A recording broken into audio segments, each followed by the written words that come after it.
Hey everyone, and welcome to Almost Cancelled. I am Peter, that is Connor, and we are going to talk about Channel Zero Butcher's Block Episode 1. It is called Insidious Onset. Full spoilers for the episode, as always.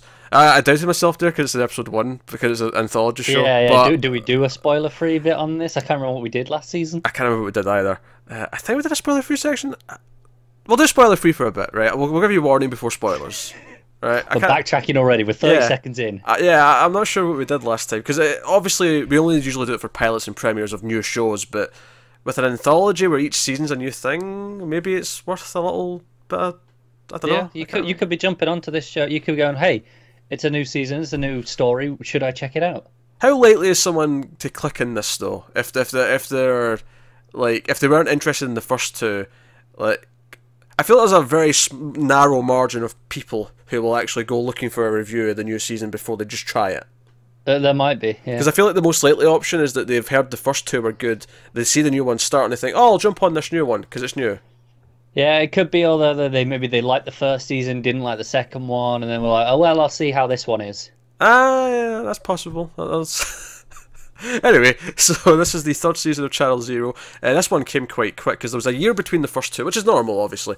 But this one came 4 months, 3 months, 4 months Well, after. we must have finished it in about, what, November, the last one? 'Cause it started in October, right? Or did it finish in October? I think it started late September, that one, and then finished like early November, give or take. Right. So, 4 months maybe. Yeah, so we were shocked. We knew it had been renewed for 2 more seasons, but I think they realised, hey, these 6-episode seasons that we've already got 2 more renewed for, we might as well start pumping them out if they're ready to go. So, Yeah. so here we are, Butcher's Block. So that's the plot of this one, at least from what we've seen so far, is two sisters move to this city that's got this area called Butcher's Block, which is referred to as a dead zone. It's basically an area where once upon a time, the processing meat factories and plants were, like, the thriving part of the community. But when they all kind of died down, the surrounding area just kind of became like these slums, the low income areas where no one really had any it's the schools same or as any anything. like a mining town but then the mine dries up, so you're kind of left with all these people there. That's exactly what they actually say in the episode. That's what it compares it to, as a mining town. Yeah. So they come here, but of course there's something creepy and weird going on. There's a park in the middle of the town which is basically overgrown, so now it's just a forest, essentially, in the middle of a city. And there's something creepy going on in there involving staircases and a little child-sized thing with a red coat. Very Don't Look Now, actually. That wasn't a red coat in Don't Look Now, but it was like a yellow raincoat, I think, in that movie, but it was a very similar kind of image from memory. But yeah, so creepy things are happening, and I feel like that's all you can say spoiler-free wise in terms of the creepy things, because they're all kind of random and...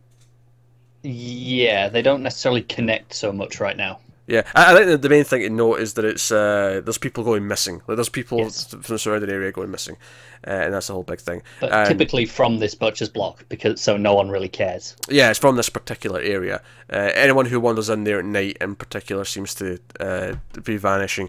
And again, the big main plant is the Peach family plant. And I actually forgot, because you see like when it shows you the building, there's like a big bit of like art for the face of like the owner, and I was like, oh yeah, I vaguely remember Rutger Hauer was like cast in this. Yeah, there he is. He's Mr. Peach. So so that's what's going on. And then the sisters who have moved here, went to like that's a boarding house basically. It's just this woman's renting out a room, or a couple of rooms for the sisters, and one of them has issues. We sort of get throughout the episode that there's like a history of mental illness. Their mother is in a hospital, and the older sister is dealing with drug addiction problems, and it's the younger sister who is now a social worker who's going to work in the city, and that's why they've moved here. So that's kind of the setup for it, and it leads to like a kid being missing that she's involved with, and then they go kind of looking for the kid in Butcher's Block, and as you would imagine, shenanigans ensue. So obviously, I can actually just ask the question, did you like it in this case, because it is a new story. So how did you feel about the first episode of... No, I liked it a lot. I thought the two sisters were interesting, the way they played off each other, a bit unconventional compared to what the show has done before. I'll apologise right now, Connor's audio quality is a little bit in the rough side. His internet's doing some wacky things. We actually waited for about half an hour hoping it would smooth out, but here we be. But yeah, no, I thought it was good. I don't think it's grabbed me as quickly as the previous first episodes. That's fair. I think especially season two's first episode, that was maybe the high point of the season. Unfortunately, in the the going through the house. Oh, I disagree with that. No, okay. For me, that remains the highlight. Oh no, episode 3 last year or last season was the. I mean, it was last year, but it was, yeah. But it was 4 months ago, so it feels weird to say it was last year. No, episode 3 for me was I think the highlight, and I like the emotional story it ended up being. And I can see we're kind of getting a similar path here, where we've got these sisters. They're having a kind of rough time with their family. The sister's scared of what's going to happen to her, and you can tell there's going to be like an emotional core again to whatever the story is going to be. I think when I say that, I mean in terms of just the horror of it. I think this isn't as strong as the others, but I feel like it's set things up to build. Whereas for me, like I said last season, the horror and creep was never matched as that first episode. So here I'm hoping, oh no, we can go up from here. Okay, I feel like the last season, yeah, it threw a lot of the creepier imagery at you probably earlier on, but it went for more of just an unsettling kind of tone for a lot of the rest of it. Season 1 had a lot, Candle Cove, that had a lot of creepy stuff. In fact, I'd criticise there's something you see towards the end of the episode in this one, which I'm actually going to criticise is a lamer version of the Tooth Child. Yeah, no, that's fair. It did feel a little bit like an attempt to recapture that. It did. Because it was the first thing that came to my mind as well. I'm like, okay, I see what you're doing, but this isn't as good. I almost wonder if it was the same, like the actor who was in the suit in season 1. I wonder if they got them back. It's like, hey, we've got another job for you. Do you want to come wear a suit? Well, it wouldn't surprise me. And you'll get another job. But so that's going on. There's some creepy like kids stuff, and there's people going missing. I feel like it wasn't as. I mean, it's focused in the sense that it sets up its characters in a really focused way. But it felt less focused in the sense where last was okay, characters go inside the house and it's just okay, we just start with the weird stuff. I say it's definitely strong in what it's doing with its characters, but the actual mystery is a bit vaguer. Like we know, okay, there's people going missing. We know there's a stairway to nowhere, but we don't really know what's happening at all yet. I have kind of a theory, but it's not like it's not super set in stone or anything at this point. Because I mean, there's not a lot to go on. They haven't given us too much information. They kind of address, no, it's just some urban legends right now, and that's it. Yeah.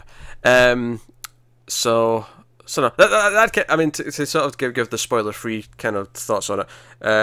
The actress who's playing sisters alright. I was wondering, Alice, the younger sister who's the social worker.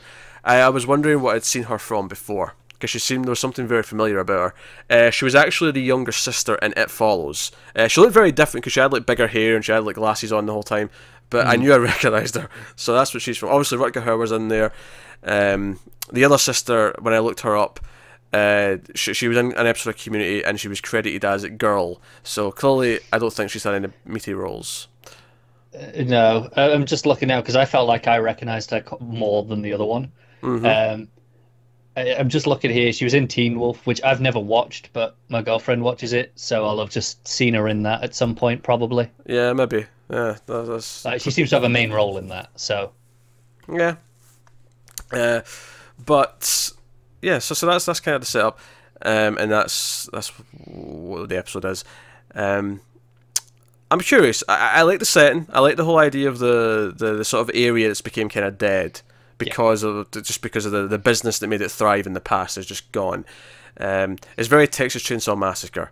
In fact, if anything, so far, I mean, there's not been any like Chainsaw Wield the Maniac shit, but it feels kind of Texas Chainsaw meets, like I said, Don't Look Now. It feels like it's those two combined with like all the past two seasons, with just a little touch of Silent Hill, just to give it that evenness. I do like the dichotomy of the dead urban area combined with just a forest, essentially, and that you can kind of just switch between those at will.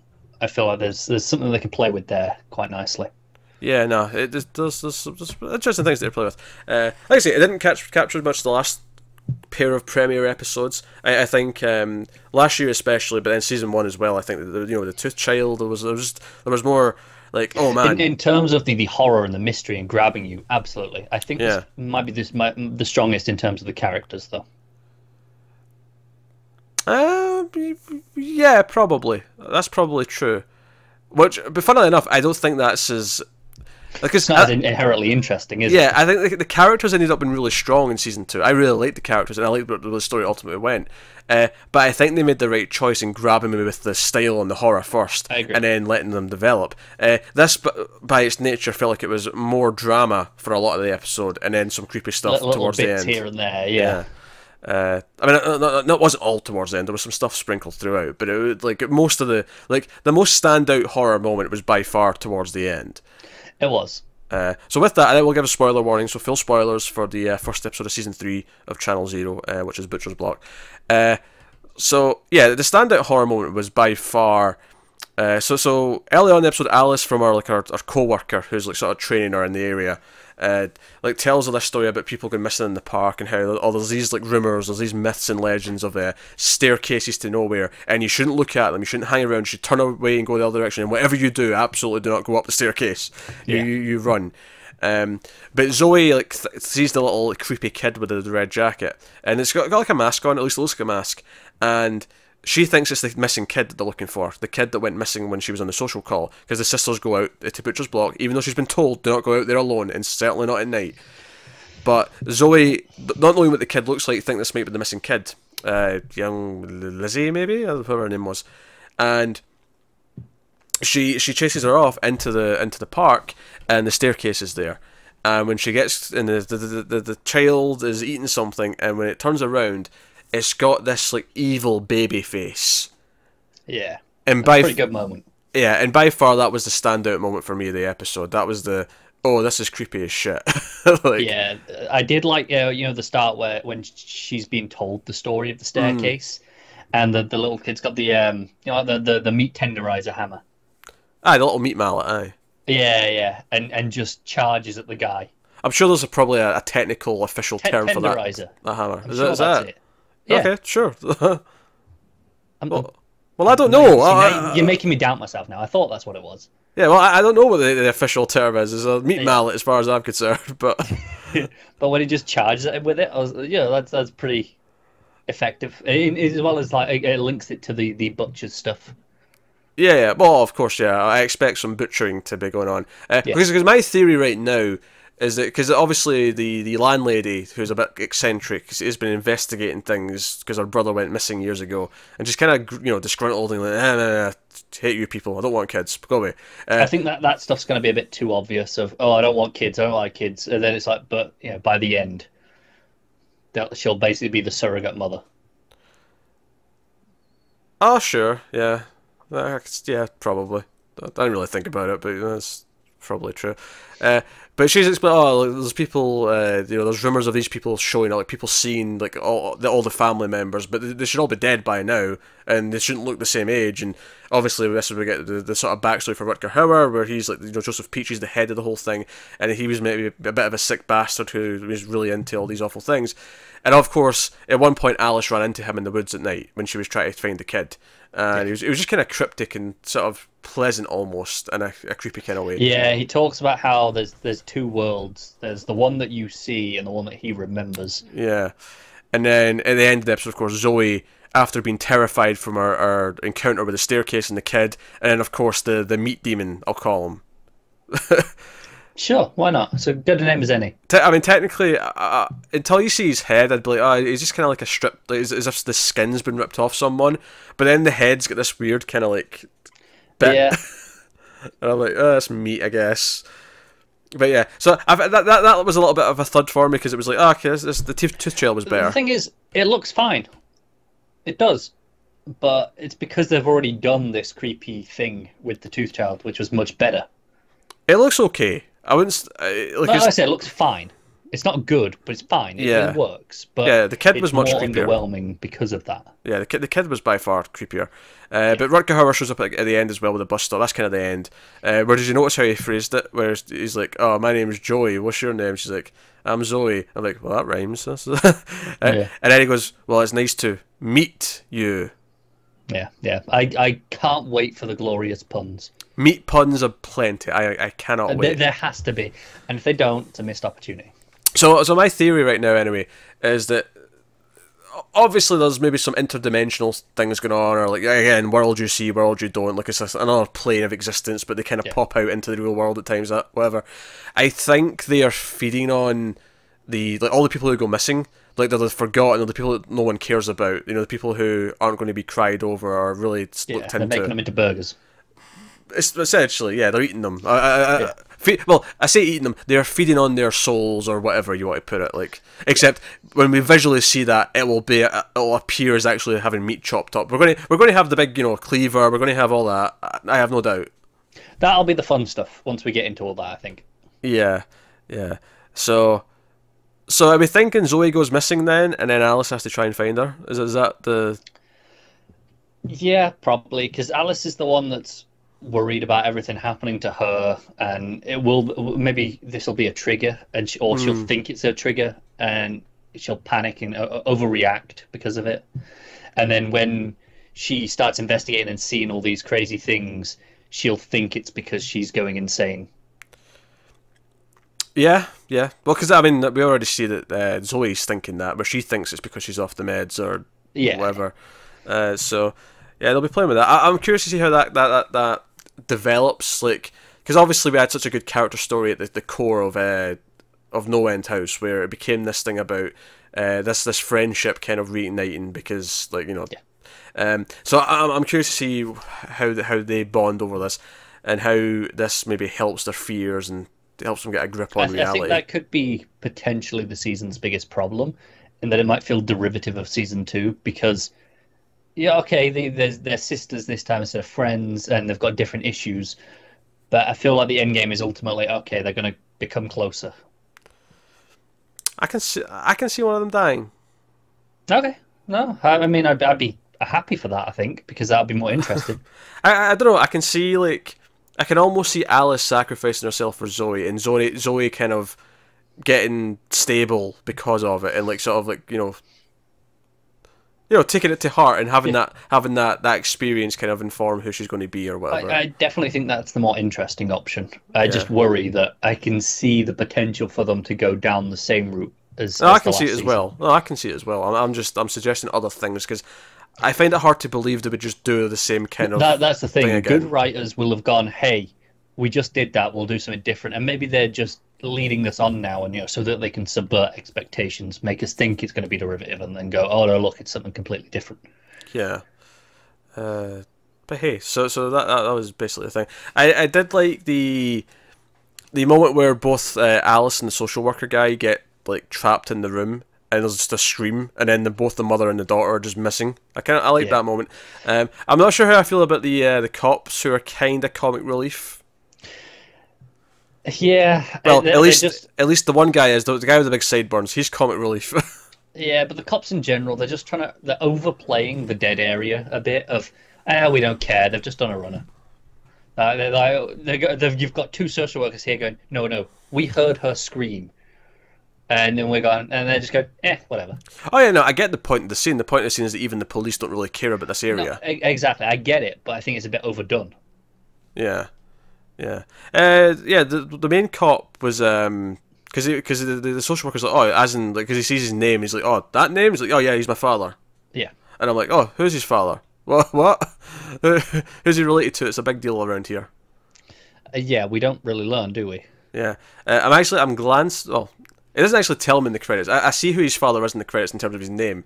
So I think he's the police chief, just going for the IMDb credits.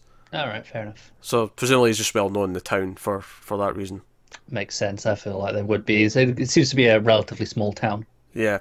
But hey, so that was the first episode of that, and we do have the crazy woman as well. Yeah, that was a bit forced for me. I'm not gonna lie. Yeah. I feel like it was okay the first time, but then when she's popping back up, I'm like, okay. Which is funny actually, because I almost feel like the second appearance is better, but it would be even better if the first appearance didn't happen.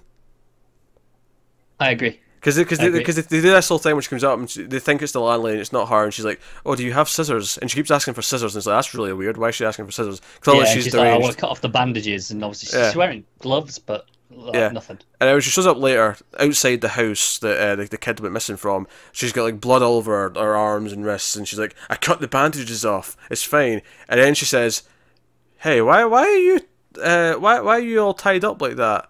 I can cut off the restraints." And she starts coming towards her face with the scissors. That scene on its own worked fine. I felt like the first scene though, where she kept saying that, I'm like, I felt like it was trying to be creepy, but not in an obvious way.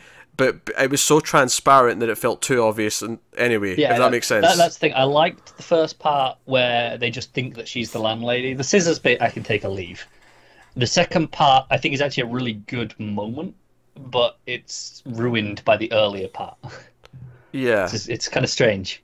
There's a couple of moments where it feels like it's trying a bit too hard, and then you've got the meat guy that looks a bit, or feels and moves a little bit too much like the Tooth Child from season 1, so that feels a little bit derivative. I wonder if it is, two worlds, two dimensions. Is the creepy woman, is she seeing both of them?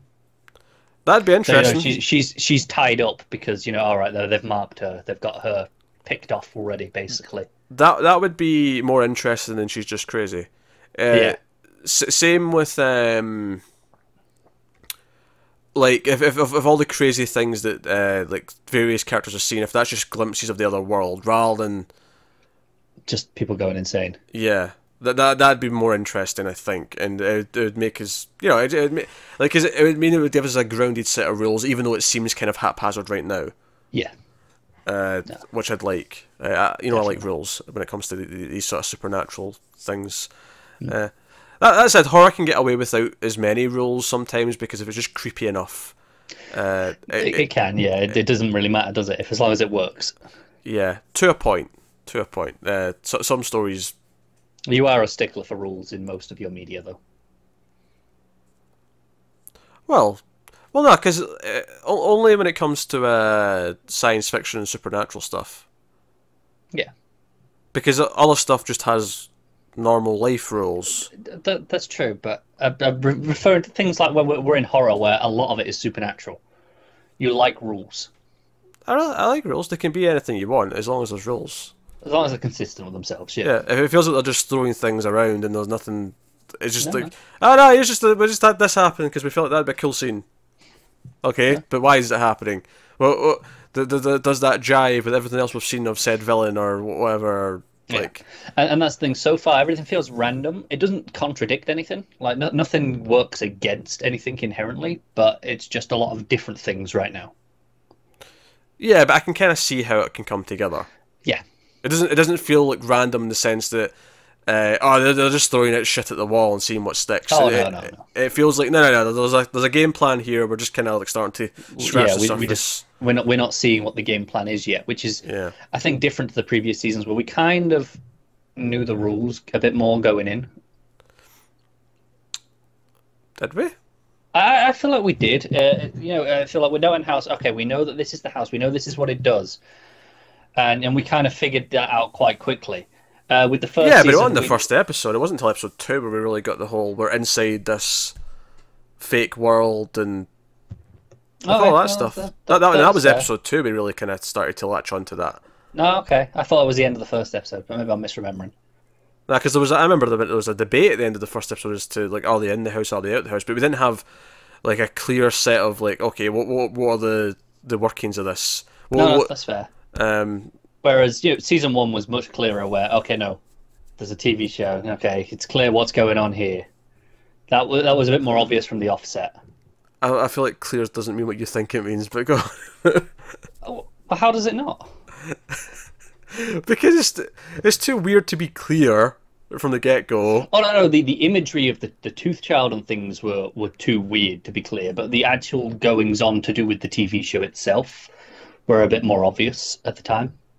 Well, so in episode 1, you recall being sure that it was making kids like go after and kill people. Not necessarily that it was going after them, killing people, but like the general ideas, not the specifics. Whereas here, I don't really know what's going on yet. I know things are happening, but I have nothing to link them. We're going, oh, okay, maybe there's two worlds, dimensions, but I don't really know anything yet. I don't think this is this. I mean, I think this is the weakest premiere out of the 3 seasons, but I don't necessarily think the overall premise is any more vague than, say, season 1 was. Fair enough. Maybe it's my memory color. I think from my memory, this is a bit vague. I think the TV show thing is a simpler idea to latch onto as a core thing to like build upon, but it wasn't really any more than that in the first. At least not from what I remember, where we got a sense of what it was actually doing, or what the effect was, or how it tied into the backs, because we kept getting flashbacks to the brothers as kids, and like, oh, what does that mean? Like, why? What does this have to do with later? We know I think as a concept, it's easier to grasp, so you get an idea quicker. Whereas here, I'm like, okay, stuff's happening, but that's about it. I have no other than this guy's involved in the meat plan. I don't really know what's happening. Well, people are going missing. You know that. Well, sure, but that's not enough for me. People are going missing. Well, of course, it's not enough yet. Is this a complaint now? Have we turned this into a complaint? No, not necessarily. But I feel like it's just a little too vague. But that's taste rather than objectively bad. No, I'm not too fussed about being vague. As much as I still do think it's the weakest of the 3 premieres, the vagueness of the premise so far isn't my problem, really. It's more... I like the episode. I don't want to sound down on it. It's just, compared to the first 2, they did more to grab me and like sort of suck me into the world and be like, okay, I'm invested, I'm creeped out, I'm like, what's going on? That's fair. Whereas here, there's a few things like the knife, the scissor lady at times, like the meat thing, where I'm just kind of like, okay, these feel a little bit just like we're going through the motions of what Channel Zero's supposed to do, rather than actually going, here's something new that's going to creep you out. No, that's true. I like I said, that was an objective thing of, I'm not sure it was enough for me in that sense, but I still like the episode, but because of what it's doing with the characters. I do like the characters, and that anchors the first. You mean subjective, not objective?